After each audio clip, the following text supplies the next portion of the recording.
nous accueillons Corinne Lepage, qui est une avocate spécialisée en droit de l'environnement notamment, mais qui a été aussi ministre de l'Environnement dans un gouvernement Juppé et qui a porté la loi LOR, la loi sur la qualité de l'air et l'utilisation rationnelle de l'énergie. Madame Lepage, vous êtes notre premier grand témoin et je pense que vous allez nous faire un bilan de l'application de la loi LOR. Je ne sais pas si je vais faire un bilan de l'application. Bonjour d'abord à tous et à toutes. Avant de savoir si je fais un bilan ou pas, je voudrais d'abord remercier les organisateurs de cette manifestation, remercier tous les intervenants qui nous ont permis d'apprendre beaucoup de choses et d'enrichir nos connaissances. Et c'est des domaines dans lesquels c'est particulièrement important. Peut-être avant d'en venir à la loi LOR et à ce qui a vraiment changé et pas changé depuis.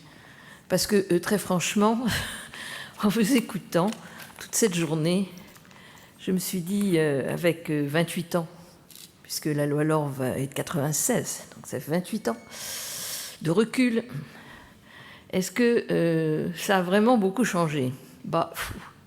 Un peu, je vais essayer de vous dire en quoi, mais sur le fond des choses, je ne suis pas bien sûre. Alors, ce qui m'apparaît d'abord évident de tout ce qui a été dit aujourd'hui, c'est que quand on parle de pollution de l'air, c'est par définition même parler des liens climat, santé, biodiversité. Il y a bien un domaine dans lequel c'est une évidence, c'est celui-là.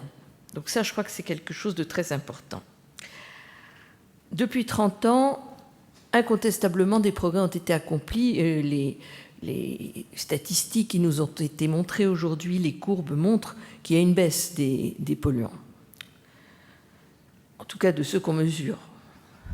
Parce qu'il en apparaît d'autres, les PFAS par exemple. Mais pour autant, la situation n'est pas bonne. C'est moins mal, mais c'est pas bien. Les chiffres qui nous sont donnés, première cause, vous nous avez dit première cause de mort par pollution. Dans la catégorie pollution, c'est la première cause de mort. Les coûts absolument astronomiques sur le plan économique. Madame Anésie Maïzano les a rappelés tout à l'heure. Les liens de mieux en mieux établis entre la pollution de l'air, les cancers, les maladies du foie, vous voyez, ça, j'ignorais totalement. Voilà. Très franchement, quand on entend tout ça, on se dit, mais honnêtement, si on est un minimum rationnel, c'est pas d'être écologiste ou pas d'être écologiste, mais d'être simplement rationnel, il faut faire quelque chose. On ne peut pas continuer comme ça.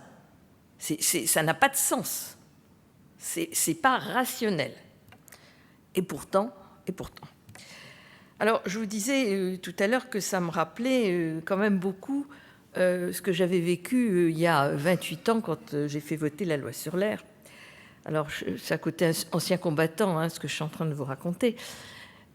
Mais enfin, puisque les associations sur la qualité de l'air doivent quand même un petit quelque chose à cette loi, elle a toujours, je dirais, une forme d'actualité. Je voudrais tout d'abord vous dire que quand on a élaboré la loi, on savait déjà beaucoup de choses, en fait. On savait déjà beaucoup de choses. Il y avait des études qui avaient été faites aux États-Unis. Il y avait une étude Air Pur, si je me souviens bien, de 1993, qui était déjà extrêmement claire sur les liens entre pollution de l'air et santé. Il y avait nos voisins. Les Allemands ont voté en 1992 ou 1993 une loi pour lutter contre la pollution de l'air, en particulier les précurseurs de l'ozone. Vous voyez, c'était il y a 30 ans, qui prévoyait la circulation alternée. Donc, on avait des précédents ou des éléments, et il y avait le projet de texte sur la qualité de l'air qui a été voté au Parlement, qui a été voté. Alors, à l'époque, ce n'était pas par le Parlement européen, puisqu'on n'était pas en codécision, mais qui a été décidé par le Conseil quelques mois avant ou après la loi sur l'air en France, qui a été l'application de ce texte, puisque par définition, je savais ce qu'il y avait dedans. Voilà. Et pour essayer de faire passer ce texte dont je savais qu'il se heurtait à une très forte opposition, c'est toujours les mêmes, hein, je vous rassure, ça n'a pas changé. C'est le secteur automobile, c'est le secteur pétrolier, c'est le secteur transport en général. C'était un peu l'immobilier à l'époque. J'ai fait un Grenelle avant l'heure. C'est-à-dire que j'ai réuni tout le monde. Les piétons, les toubibs, les représentants des collectivités locales, les associations de qualité de l'air qui existaient déjà, s'il vous plaît. Je ne les ai pas inventées, elles existaient. Mais aussi les pétroliers, les constructeurs automobiles, les automobilistes, les transports publics, les transports privés, tout ce que vous pouvez imaginer. Ils étaient tous là, il y en avait 45.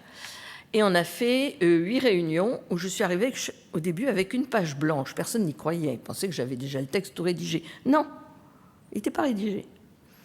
Et on a travaillé sur dissensus et consensus.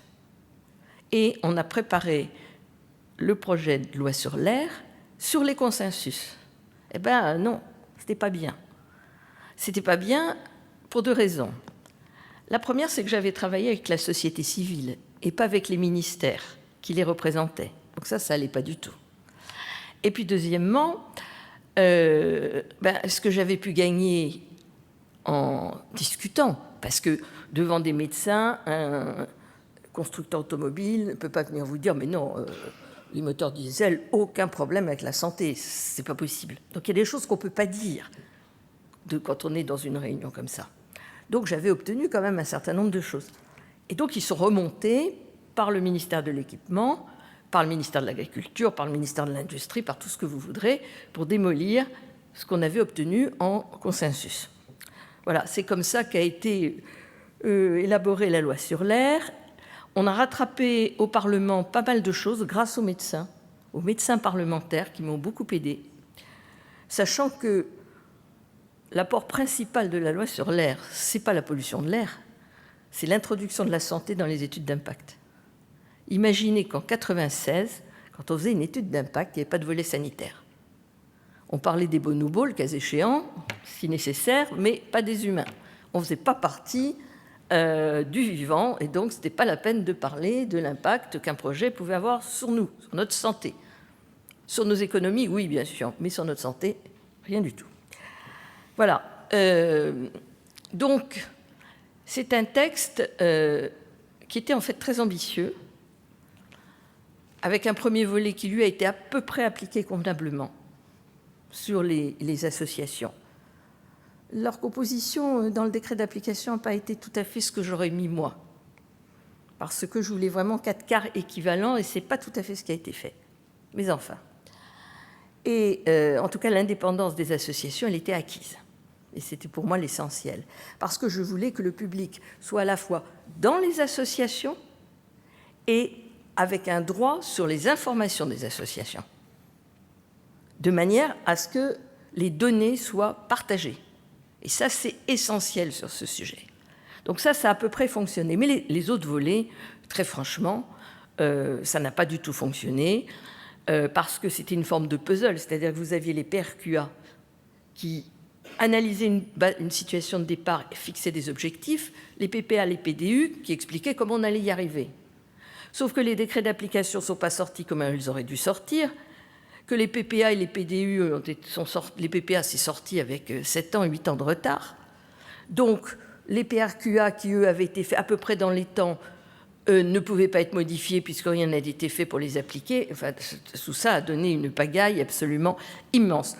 Quant aux applications, quant aux volets techniques, au hasard sur la fiscalité, au hasard sur la publicité, au hasard sur toutes les solutions alternatives, que ce soit le GNL, le GNV, l'électrique, tout ça n'est pas sorti, et j'ai appris, mais je crois que ce n'est pas le seul exemple, enfin c'est un bon exemple, qu'un Parlement peut revoter 3 fois la même chose sans aucun problème. Dès lors que ça n'a pas été appliqué, peu importe, on revote la même chose. Donc c'est une loi qui a été très mal appliquée. J'en porte une part de responsabilité parce que lorsque la loi a été votée, sur le plan de la communication, j'avais 2 possibilités. une possibilité qui était de me faire aussi petite que possible pour que mon texte passe. J'avais franchement une majorité qui n'était pas fanatique sur ce sujet. Ou bien j'expliquais tout ce qu'il y avait dedans, bien comme il faut, tout ce qu'on pouvait faire. Mais là, il y avait un risque que ça ne passe pas. C'est-à-dire que tout ce qui était un peu dynamique sorte de la loi. Alors, Ségolène Royal m'avait bien dit que la loi sur l'air a été pleine d'air, c'est possible, mais elle en aurait eu encore beaucoup plus. Donc, j'ai fait profil très bas.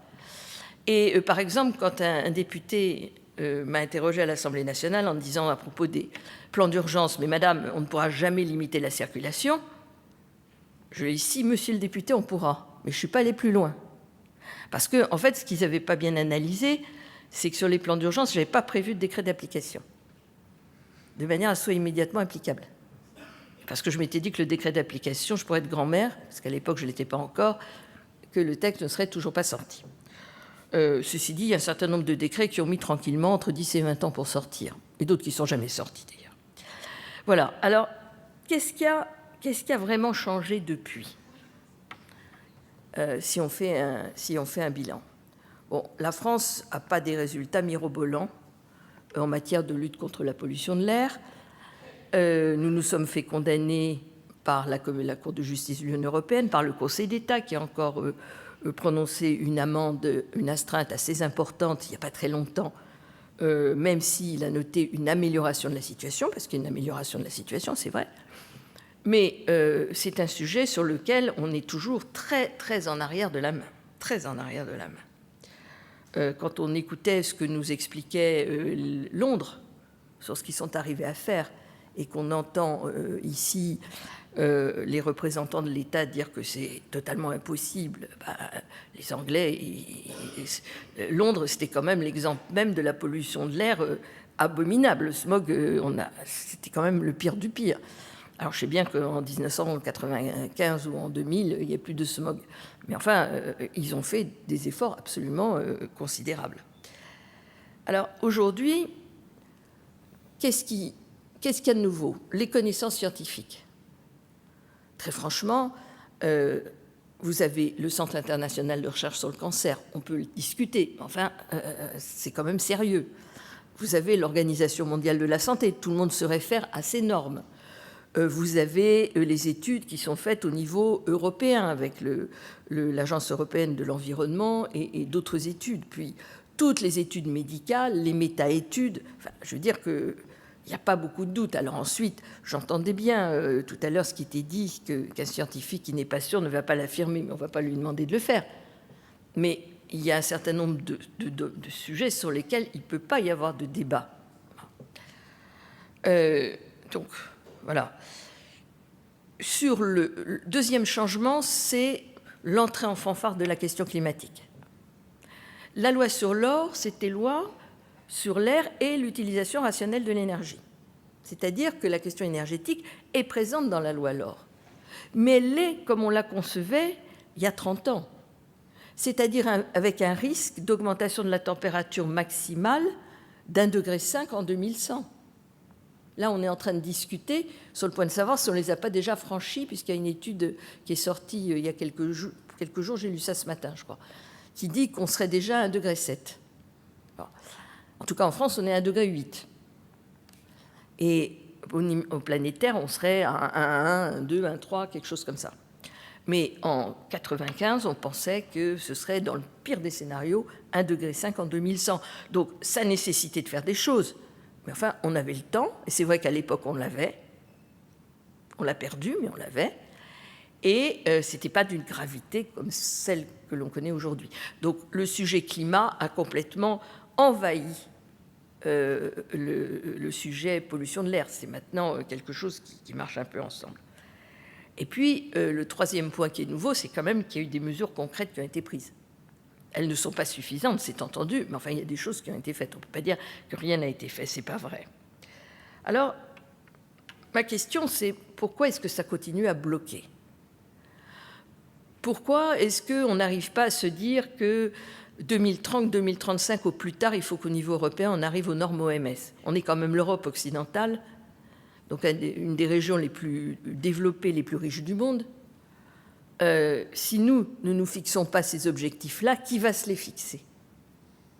Si nous ne nous les mettons pas, c'est comment demander aux pays du Sud de faire des efforts sur le climat et accessoirement sur les problèmes de qualité de l'air. C'est impossible. Donc, en réalité, je crois que c'est dû au fait que ce sujet, quelqu'un l'a dit tout à l'heure, à mon avis très justement, c'est toujours été le parent pauvre. Quand j'ai demandé à Alain Juppé de faire voter une loi, notre loi, elle datait de 1961. Il n'y avait rien dedans. Rien. Je n'ai pas obtenu qu'il y ait des dispositions pénales dans la loi sur l'air. Il y en a dans les lois sur l'eau. Il y en a les textes sur les déchets. Sur l'air, aucune sanction pénale. Je n'y suis pas arrivée. Parce que ça ne paraissait pas une atteinte suffisamment grave à l'ordre public tel qu'on le concevait pour qu'il faille une sanction pénale. C'est symbolique, c'est significatif, ça veut dire quelque chose. Ça veut dire que dans l'esprit collectif représenté par ceux qui prennent les décisions, certes c'est un sujet, mais enfin, ce n'est pas un sujet majeur. Je crois qu'il n'y a pas de prise de conscience, comme il y en a une sur le climat, des questions du lien santé-environnement. Et pour travailler avec beaucoup de médecins, je vois des médecins qui s'y intéressent, mais beaucoup de médecins et plus général de personnel de santé qui sont très éloignés de ces sujets-là. Si vous regardez je ne vais pas faire une critique en règle des études de médecine, ce n'est pas le lieu, mais dans les études de médecine aujourd'hui, je n'ai pas observé qu'il y ait une considération majeure sur ce sujet. Ensuite, au niveau de ce qu'on peut essayer de défendre, il n'y a pas la prise de conscience. Je suis infiniment reconnaissante à Madame Anési Maezano de m'avoir aidé il y a 3 ans maintenant, dans un dossier que j'ai eu devant le Conseil d'État, où j'avais fait une action en référé pour obtenir qu'il y ait des limites qui soient mises aux épandages d'ammoniac au mois de mars par le monde agricole, parce que cela augmentait considérablement la pollution de l'air et qu'il commençait à y avoir des études, et c'est en cela qu'elle m'avait beaucoup aidée, sur les liens entre mortalité, morbidité liée au Covid-21 et pollution de l'air. J'ai perdu en beauté.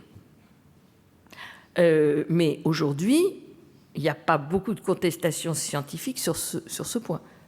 Mais au moment où, concrètement, un juge aurait pu faire quelque chose qui n'était pas d'empêcher totalement les épandages, qui était de les limiter, comme lorsqu'il y a des épisodes de pollution de l'air, où il y a des règles à respecter. C'est tout ce que je demandais. Ce n'était pas la mer à boire, quand même. Mais non, c'était pas, ce sujet-là n'était pas de nature à empêcher les épandages du monde agricole comme il avait envie de les faire. Donc, c'est vrai pour l'agriculture, mais c'est vrai pour beaucoup de domaines. Et j'ai bien entendu tout ce que les élus ou les représentants de collectivités ont dit aujourd'hui sur les problèmes pratiques qu'ils rencontraient. Parce que c'est vrai que derrière ce sujet, comme pour le climat, vous avez la question des inégalités et de l'équité dans les efforts qui sont demandés. Ça, c'est tout à fait juste. Le problème est qu'on ne se donne pas les moyens d'atteindre l'objectif. Quand un État veut vraiment atteindre un objectif, il se donne les moyens. Il se donne les moyens en argent, il se donne les moyens en droit, et il se donne les moyens en redistribution s'il faut.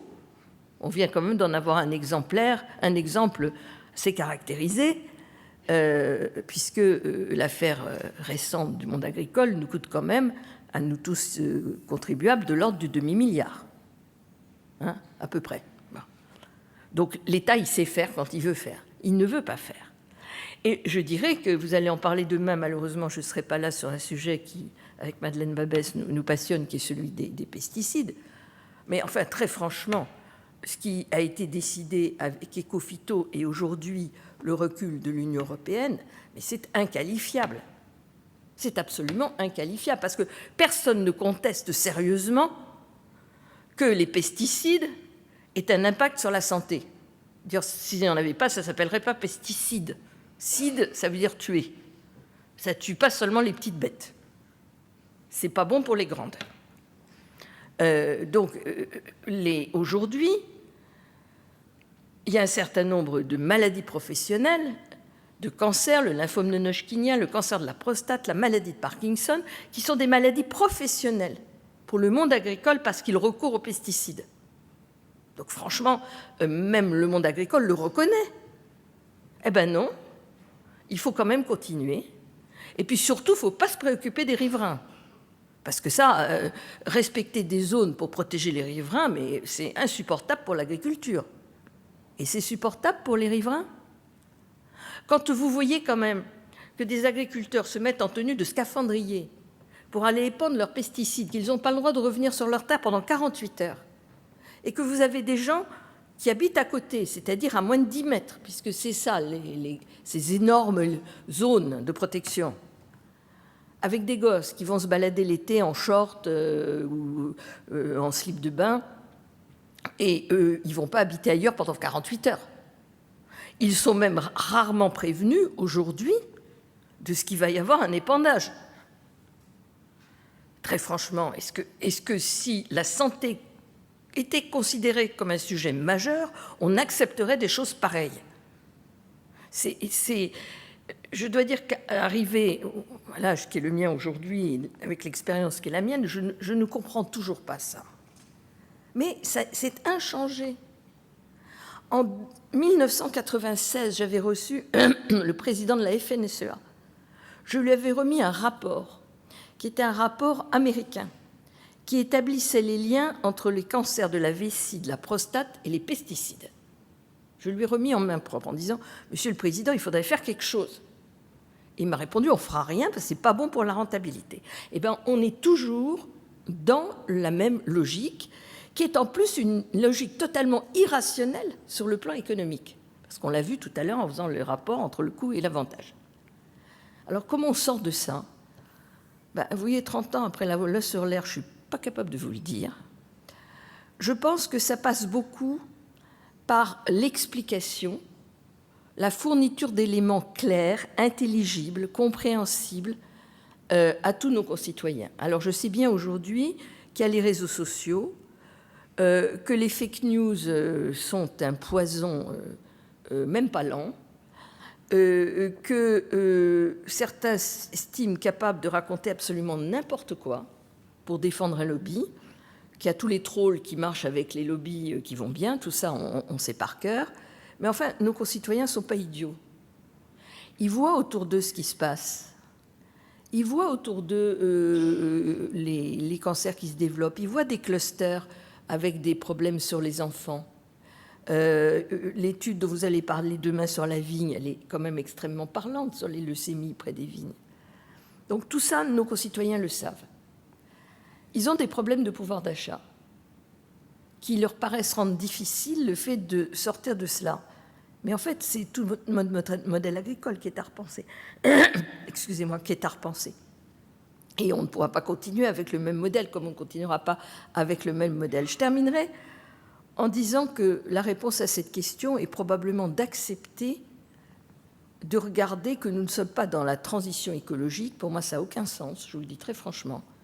On est dans une grande transformation de notre société, qui n'est pas écologique, c'est surtout. Ce n'est pas que l'écologie. C'est tout qui est interpellé. Et si on accepte d'entrer dans cette grande transformation, de le faire de manière équitable, je crois que c'est la clé de beaucoup de choses, de la faire sur la base de données scientifiques et rationnelles. Certes, on ne peut pas tout faire en même temps, mais il y a des sujets dont on parle depuis 30 ans en disant qu'on ne sait pas faire. Exemple, le glyphosate. Moi, ça fait 30 ans que j'entends dire qu'il n'y a pas de solution alternative. Très franchement, si on les avait cherchés, en 30 ans, on les aurait trouvés. Je ne peux pas croire que ce n'est pas possible. Donc, en faisant de la recherche-développement là où il faut, en acceptant de financer des connaissances. Tout à l'heure, l'un d'entre vous parlait des cohortes. Bon, Et en aparté, quand nous discutions à l'heure du déjeuner, elle me disait qu'elle n'avait pas les financements qu'il fallait pour faire les études qui vont derrière. C'est inacceptable. De la même manière, nous sommes quelques-uns à nous être battus pour qu'il y ait des registres des cancers et des malformations congénitales dans toute la France. Il n'y en a pas. C'est-à-dire que quelque part aussi, on ne veut pas savoir. Et tant qu'on ne voudra pas savoir, ben on ne fera pas. C'est une manière de continuer comme si de rien n'était. On fait un peu, mais tant que, je dirais, on essaye d'éviter que l'évidence soit établie, ben, on continue. Donc, quelqu'un a dit tout à l'heure qu'il ne voulait pas entendre parler de la responsabilité des citoyens. C'est vrai, parce que ce n'est pas eux qui décident, mais enfin un peu quand même. Un peu quand même. On décide parce qu'on vote, on a la chance d'être dans un pays démocratique, profitons-en, ça ne va peut-être pas durer. On a la chance de pouvoir s'exprimer, on a la chance de pouvoir travailler en réseau. Je crois qu'il faut utiliser tout ça. Il y a beaucoup de choses qui se font de cette manière-là, et je pense que ce que vous avez fait aujourd'hui, cette réunion, cet échange, c'est incontestablement une initiative qui va dans ce sens-là. On sème des petits cailloux, on pensait avoir le temps, on l'a de moins en moins. Ça, c'est une réalité avec laquelle il faut compter, donc il faut aller de plus en plus vite. Et comme on entre dans le dur, c'est de plus en plus difficile, évidemment. Mais ce qu'il faut bien expliquer, c'est que plus on attendra, plus ça sera cher et plus ça sera difficile. Donc, nous n'avons malheureusement pas d'autre solution que celle de continuer dans cette voie en essayant d'emmener tout le monde, de comprendre, d'écouter, de comprendre, d'avoir une grande faculté de bienveillance à l'égard de ceux qui expriment des désaccords profonds, mais d'essayer progressivement de les convaincre. C'est pas facile, je peux vous le dire, mais bon, petit à petit, on y arrive quand même. Et le droit, les procédures peuvent aussi aider à cela, en obligeant les États à exécuter les engagements qu'ils ont pris, que ce soit en matière de climat ou en matière de santé publique. Et c'est tout cela, je pense, qui nous permet de regarder les choses, si ce n'est avec un grand optimisme, du moins avec une bonne dose d'espoir. Merci.